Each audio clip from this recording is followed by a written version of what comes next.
بسم اللہ الرحمن الرحیم۔ محترم سامعین، السلام علیکم ورحمۃ اللہ وبرکاتہ۔ آج 13 رمضان المبارک سن 1442 ہجری کو مجلس علماء بیڑ کے جانب سے شہر بیڑ و ضلع بیڑ کے ائمہ اکرام سے خصوصاً و دیگر علاقوں کے تمام ہی ائمہ اکرام سے عموماً گزارش ہے کہ اس وقت کے امت مسلمہ پر بڑے عجیب و غریب حالات ہے، اس لیے سب جگہ قنوت نازلہ کا اہتمام کیا جائے، کیونکہ امت اس وقت زمینی فتنوں میں اور آسمانی وباؤں میں گھری ہوئی ہے۔ اس وقت بظاہر حالات یہ بتلا رہے ہیں کہ اسبابی لائن کے تمام سہارے فیل ہیں۔ ان حالات کے سامنے بڑے بڑے مدبر اور سوجھ بوجھ رکھنے والے ماہرین نے بھی گھٹنے ٹیک دیے ہیں۔ اب یقینی بات صرف اللہ رب العالمین کی طرف رجوع ہے، اسی میں عافیت ہے اور اسی میں نجات ہے۔ مشہور دعا ہے لا ملجأ ولا منجا من اللہ الا الیہ۔ بات دراصل یہی ہے کہ اس وقت نہ کوئی پناہ کی راہ ہے نہ کوئی نجات کی جگہ ہے۔ پناہ کی راہ اور راہ نجات اور عافیت صرف اسی میں ہے کہ تمام بندے اللہ رب العالمین کی طرف رجوع کریں۔ کیسی عجیب کہانی ہے کہ ملک چھوڑو کہنے والے اب مجبور ہے گھر مت چھوڑو کہنے پر، اور اب دواخانے والے کہہ رہے ہیں ہمارے پاس جگہ نہیں ہے، لیکن اب تو یہ بات بھی ہو رہی ہے کہ قبرستان کے قبرستان بھی مکمل بھرے ہوئے ہوتے چلے جا رہے ہیں۔ اللہ ہی حالات کی سنگینی سے ہم سب کی حفاظت فرمائے اور ہم سب کو اپنے امان اور حفاظت میں رکھے۔ مزید ابتلا و آزمائش سے ہماری اللہ رب العالمین بھرپور حفاظت فرمائے۔ ان حالات میں ہم بے بسوں کے لیے بس والے کے دربار میں رجوع ہونا یہ رسول اللہ صلی اللہ علیہ وسلم کی سنت ہے۔ چنانچہ واقع بیر معونہ کے موقع پر 1 مہینے تک رسول اللہ صلی اللہ علیہ وسلم قنوت نازلہ پڑھتے رہے۔ بخاری شریف میں یہ واقعہ مشہور ہے۔ اسی طرح مسیلمہ کذاب سے جنگ کے موقع پر حضرت ابوبکر صدیق نے اور اہل کتاب سے مقابلے کے موقع پر حضرت عمر فاروق رضی اللہ تعالی عنہ قنوت نازلہ کا اہتمام فرماتے رہے۔ زاد المعاد میں علامہ ابن قیم رحمۃ اللہ علیہ نے خلفائے راشدین سے قنوت نازلہ کو پڑھنا ثابت کیا ہے۔ چنانچہ اس وقت بھی بظاہر ہماری بے بسی کا وقت ہے، اور خصوصاً کورونا وائرس نے ساری انسانیت کو بے بس کر دیا ہے۔ عمدۃ الفقہ میں ہے رسول اللہ صلی اللہ علیہ وسلم اور صحابہ اکرام رضوان اللہ تعالی علیہم اجمعین کا اسوہ اور طریقہ بھی یہی رہا ہے کہ جب مسلمانوں پر کوئی عام اور عالمگیر مصیبت نازل ہو جائے اور وہ دیگر بلاؤں، بربادیوں اور ہلاکت خیز طوفانوں میں مبتلا ہو جائے تو ایسی مصیبت کے دفعیے کے لیے فرض نمازوں میں قنوت نازلہ پڑھنے کا اہتمام کیا کرتے تھے، اور جب تک وہ مصیبت دور نہ ہو جائے قنوت نازلہ کا یہ عمل جاری ہی رہا کرتا تھا۔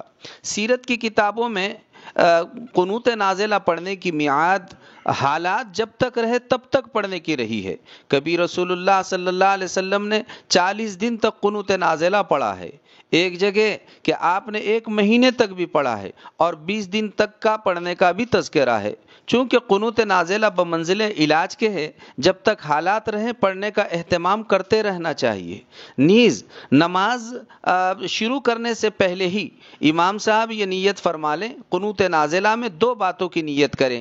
ایک یہ کہ یہ قنوت نازلہ ہم زمینی فتنوں کے دفعیے کے لیے بھی پڑھ رہے ہیں اور آسمانی وباؤں کے دفعیے کے لیے بھی پڑھ رہے ہیں، تاکہ ہم دونوں ہی اس سے اپنا مکمل طور پر بچنے کا انتظام اور اہتمام کر سکے۔ انہی وجوہات کی بنا پر مذکورہ حوالوں کی روشنی میں مجلس علماء بیڑ کے جانب سے یہ اعلان کرایا جاتا ہے کہ تمام ائمہ اکرام جہاں بھی نماز پڑھا رہے ہوں وہ فجر کی نماز کی دوسری رکعت میں رکوع سے اٹھنے کے بعد قنوت نازلہ پڑھنے کا اہتمام کریں۔ قنوت نازلہ پڑھنے کا طریقہ یہ ہے کہ فجر کی دوسری رکعت میں جب سمیع اللہ لمن حمدہ کہہ کر کھڑے ہوں تو اسی طرح وہ کھڑے رہیں اور ہاتھ چھوڑ کر کھڑے رہیں۔ امام صاحب درد بھرے انداز میں رونے کی کیفیت بنا کر قنوت نازلہ پڑھنے کا اہتمام کرے اور مقتدی اس پر آہستہ آہستہ آمین آمین کہتے رہیں۔ قنوت نازلہ کے الفاظ کم زیادہ ہو سکتے ہیں، نیچے قنوت نازلہ تحریر کر کے دیا گیا ہے، آپ اس میں دیکھ لیں۔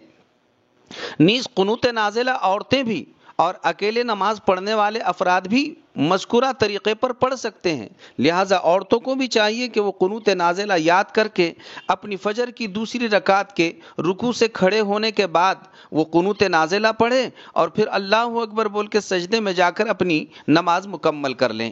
نیز یہ بات بھی آپ اچھی طرح ذہن میں رکھیں کہ جب آپ قنوت نازلہ پڑھ رہے ہو تو اس میں یہ کچھ الفاظ کا اضافہ فرما لیں۔ مثلا جب آپ یہ پڑھ لیں اللہم الف بین قلوبہم واصلح ذات بینہم وانصرہم علی عدوک وعدوہم، تو اس میں یہ جملوں کا مزید اضافہ کر لیں اللہم اشفع مرضانا ومرضى المسلمین وارحم موتانا وموتى المسلمین اللہم ارفع عنا الجہد والوباء اللہم اکشف عنا البلاء والوباء ما لا يكشفه غيرك اللهم اهلك الكفرة الذين يصدون عن سبيلك ويكذبون رسلك۔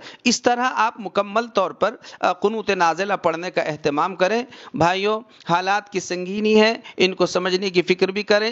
جہاں ساری احتیاطی تدابیر کر رہے ہیں، ان دو باتوں پر خاص طور پر دھیان دیا جائے۔ جب بھی اللہ تبارک و تعالی موقع دے استغفر اللہ استغفر اللہ استغفر اللہ کا اہتمام کریں اور اپنی ماضی کے گناہوں کو یاد کر کر ندامت کے چند آنسو کے قطرے بہانے کی فکر و کوشش کریں۔ دوسرے، جب بھی اللہ تعالیٰ موقع دے دعاؤں کا اہتمام کریں، دعا میں اللہ تبارک و تعالیٰ سے عافیت مانگے۔ پیارے رسول نے ارشاد فرمایا اذا سألتم اللہ فاسألوا اللہ العافیہ، جب بھی تم اللہ کے دربار میں دعا کرو تو اللہ تعالیٰ سے عافیت مانگا کرو۔ لہٰذا چلتے چلتے جہاں بھی اللہ تعالیٰ موقع دے، چلتے ہوئے، بیٹھتے ہوئے، لیٹے ہوئے، نمازوں کے بعد، نمازوں سے پہلے اللہ عافیت نصیب فرما دے۔ اللہ ہمیں، ہمارے خاندان کو اور پورے امت مسلمہ کو عافیت نصیب فرمائیے۔ اس طرح کی دعاؤں کا آپ خصوصی طور پر اہتمام کریں۔ نیز نماز سے پہلے اپنے مقتدیوں کو اچھی طرح سمجھا دیں کہ قنوت نازلہ کیوں پڑھا جا رہا ہے اور کس طرح پڑھا جاتا ہے، تاکہ وہ مطمئن ہو کر آپ کی دعا پر آمین آمین کہتے رہیں۔ اللہ رب العالمین اپنے فضل سے ان ساری ہدایات پر ہم سب کو بھرپور عمل پیرا ہونے کی توفیق عطا فرمائیں۔ وآخر دعوانا ان الحمد للہ رب العالمین۔